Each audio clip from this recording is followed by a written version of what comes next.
شغوف إلى ربه.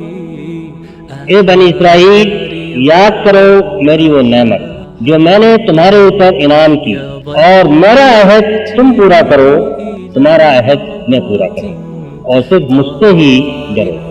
بنی اسرائیل کے معنی ہے اسرائیل کی اولاد۔ اسرائیل حضرت یعقوب علیہ السلام کا نام ہے۔ عبرانی زبان میں اس کے معنی ہے عبداللہ۔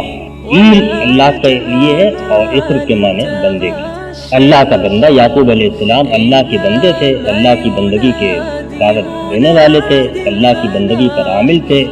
اپنی اولاد کو اپنی وفات کے وقت یہ وصیت کر کے گئے تھے کہ ساری عمر اسلام پر اس طرح قائم رہنا، اللہ کی اطاعت پر، کہ تمہیں موت نہ آئے، تو کسی وقت بھی آ سکتی ہے، اللہ اس حالت سے کہ تم یہ قرآن مجید نے حضرت یعقوب کی جو وصیت اپنی ذریت کو تھی وہ نقل کی ہے اسی سورہ البقرہ۔